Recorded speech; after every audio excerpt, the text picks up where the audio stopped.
안녕하세요. 역사산책 잡학다식 채널입니다.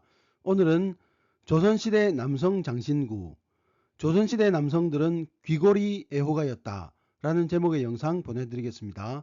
구독과 좋아요 부탁드립니다. 감사합니다.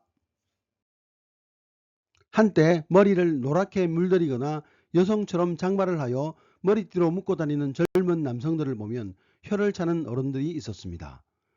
그러나 곰곰이 우리 역사를 반추해보면 귀걸이가 꼭 여성이나 왕의 전유물이 아니었습니다.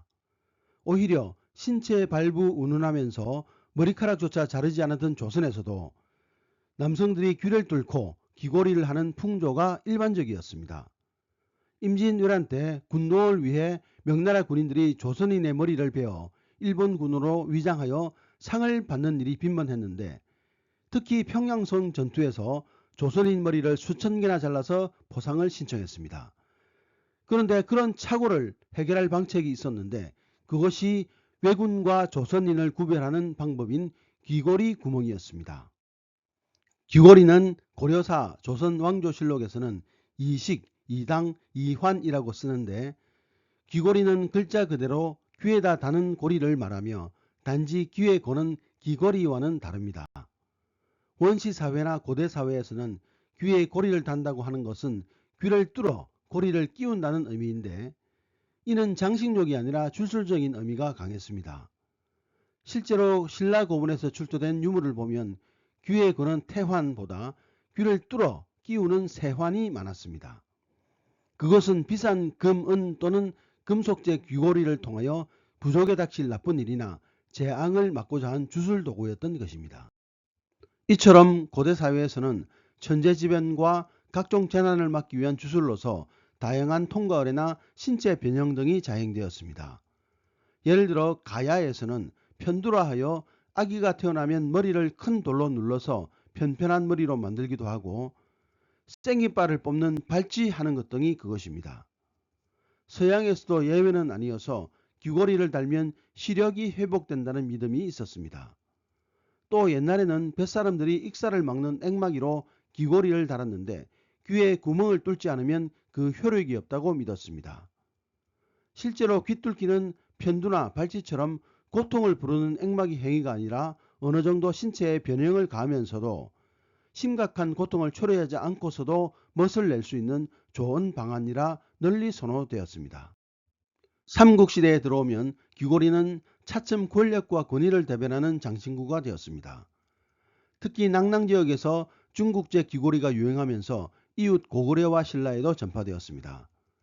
신라 고문에서 발굴된 여러 점의 귀걸이는 모양이 다양하며 화려한데, 특히 경주 부부총에서 출토된 국보 제90호의 금제태환 귀걸이는 기묘한 누금 기술과 세련된 귀걸이 모양으로, 이런 태환식 귀걸이가 곧 신라 국가의 발전, 왕권 및 중앙 집권화의 증거로 여겨지기도 합니다. 고려나 조선시대의 귀걸이는 점차 일반 사대부 자제들, 특히 남성들의 사치와 과시 수단으로 활용되기도 했습니다. 예를 들면 1418년 세종실록을 보면 세종은 금은은 본국에서 생산되는 것이 아니므로 금후 진상용, 국내용 술잔 및 사신 접대용 그릇, 관대 명부의 뒷꽂이, 사대부 자손들의 귀걸이 등을 제외하고는 일체 사용을 금지하는 조치를 내렸습니다. 그런데 자세히 보면 금은의 유출을 막고자 하는 세종의 고민과 더불어 명부의 뒷꽂이와 사대부 자손의 금은제 귀걸이 사용을 제한하지 않는다는 예외 조항을 달고 있습니다. 언뜻 생각하면 조선 같은 성리학 사회에서 남자가 무슨 귀걸이냐고 반문하겠지만, 실제로 조선 초기 사대부 자제들은 귀걸이를 통하여 자신의 신분을 과시하였습니다. 그리고 세종은 성리학 사회의 기강 확립을 위해 사대부 자제의 금 귀걸이 사용을 용인하였습니다. 귀걸이는 어릴 적부터 사용하기 시작하였습니다.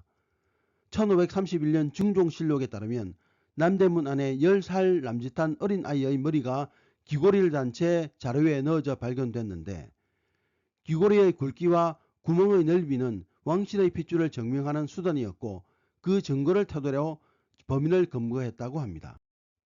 귀걸이의 굵기는 양반과 왕실이 자신의 권위를 바깥으로 드러내는 수단이었고, 16세기에는 오히려 일반 조선인 남성 사회로 널리 퍼졌던 것으로 보입니다. 이때가 살인파가 정권을 장악한 시기라는 점에서 귀골이 만연 현상은 더 신기해 보입니다. 귀골이가 백성들 사이에 널리 퍼지면서 조정은 강력한 제재를 하게 됩니다. 1572년 9월에 선조는 비만기를 통해 우리나라의 크고 작은 사내 아이들이 귀를 뚫고 귀고리를 달아 중국 사람에게 웃음거리가 되니 부끄러운 일이라고 하며 귀고리의 착용을 금지하였습니다. 국가가 금령을 내릴 정도로 남성들의 귀고리 문화가 일반화되고 있었다는 사실을 말해주고 있습니다. 오늘날에는 대체로 여성들이 귀고리를 하고 있으며 야간을 외출에는 반짝이는 보석을, 낮에는 반투명의 화려한 것을 한다고 합니다. 반면 멋쟁이 남성들은 간단한 고리 모양의 귀고리를 하는 것이 일반적이라고 합니다. 이것은 조선시대 남성들이 착용하였던 귀고리 모양과 유사합니다. 젊은 청년들이 머리를 묶어 말총 모양을 하고 헐렁한 바지를 한 것 또한 조선시대 상투 떨고 헐렁한 무명 한복 입은 것과 비슷한 듯합니다. 옛날 우리 민족은 각박한 성리학적인 굴레 속에서도 나름의 멋을 즐기며 귀골이나 장신구로 몸을 치장했습니다. 단말령 시행 때 보였던 민족적 반감은 어쩌면 머리카락을 자른 것에서 온 것이 아니라 일본의 침략에 대한 반감일 것이라고 판단되어집니다. 오늘의 참고도서는 오늘을 생각하는 우리 역사라는 책이었습니다. 감사합니다.